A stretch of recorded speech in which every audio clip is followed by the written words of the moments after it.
But first, what a start we've got to Lunchtime Live. Delighted to say the new WBO heavyweight champion of the world, Fabio Wardley, joins us now on the show live from Dubai. Fabio, so great to see you. Thank you for joining us. Firstly, congratulations. How are you feeling?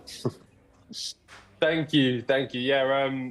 Yeah, I'm not really too sure yet. A bit of disbelief, a lot of emotions rolled into one. But yeah, look, it's a fantastic feeling, fantastic moment for me in my career. So yeah, I'm just buzzing. Yeah, I mean, what a long journey it has been for you to get here. I know it's still sinking in, as you say, but how do you reflect on your last fight and what that now means that you've got the belt? Yeah, look, that last fight was very much deserving of a world title fight, of a world title belt. It was a shame that it wasn't on the line. It took a few weeks for things to kind of the paths of boxing for people to make up decisions and make their minds up and change things around. So it would have been fantastic if that was actually on the line for that fight in particular, but it wasn't, because it was a great fight. But look, it's all come around the right way now. Yeah, well, look, there's going to be a long list of challengers queuing up, isn't there, Fabio? Are there any talks or plans on who's going to be next? No, not yet. Nothing. Are you sure? Yeah, that smile tells me something else. I've just been sitting pretty hiding away from it all, to be honest, just enjoying some downtime and away time. We'll pick things up in a week or so when I'm back, and we'll catch up with the team and we'll sit down and we'll come up with a plan. Okay, well, look, I have to ask you, if you could pick, who would you want for your next fight? If I could pick, I would pick the man that I guess kind of gave me the belt, in the sense I'd pick Oleksandr Usyk. That would be the fight that I would want. It was the fight that I wanted. That was where me and the team were aiming. That was where our sights were headed after we finished our fight on October the 25th, and after we won and got the interim. We were all gearing towards that fight, and obviously the main man himself. So look, if he's watching, if his team are watching, maybe have a little reconsider, maybe give me a call, we can work something out. Fabio, of course they're watching. What else are they going to be watching? Lunchtime Live.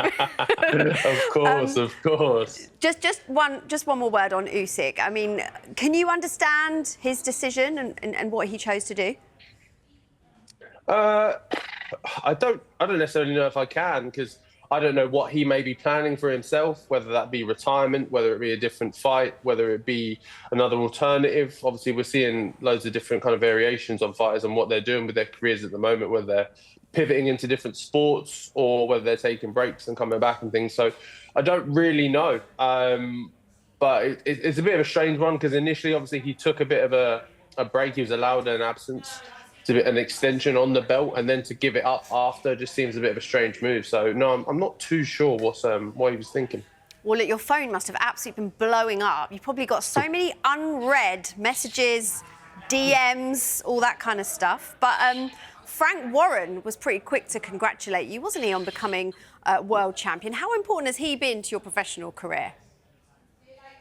Yeah, look, Frank is very much delivered on all of his promises, on everything he said to me when we first sat down a number of years ago now. And look, I laid out a plan of things I wanted to do, the likes of headlining a show in my hometown and at Portman Road of Ipswich, and being there and ticking that off, and he delivered on that, and now obviously putting me in line for a world title shot, and ultimately fully delivering on me obtaining a world title. So yeah, I think we might need to come up with a nickname and call Frank the Postman, because he does deliver.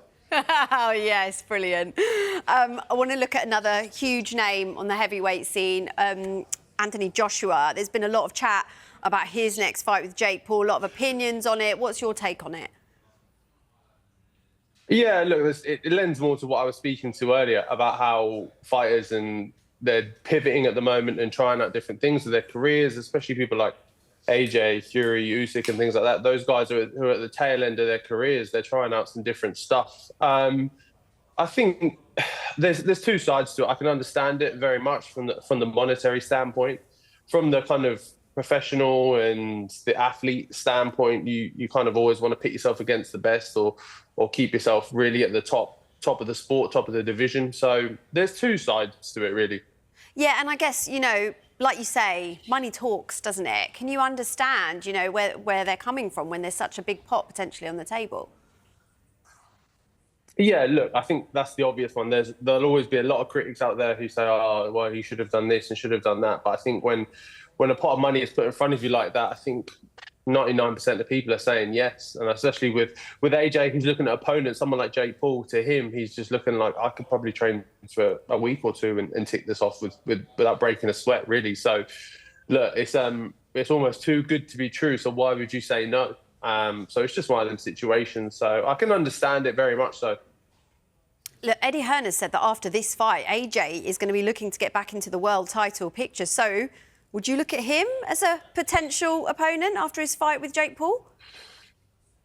Yeah, look, I'm open to all opportunities, all comers, all fighters. There's one thing I've always kind of had throughout my career, a mantra I've had is never shying away, never backing down, just always taking on the next and biggest fight. And if that would be him, then look, it'd be a pleasure to do so. Fabio, it's been an absolute pleasure to have you on the show. Thank you so much. Congratulations again. Well, you know you're getting back to the beach club now, aren't you, out in Dubai?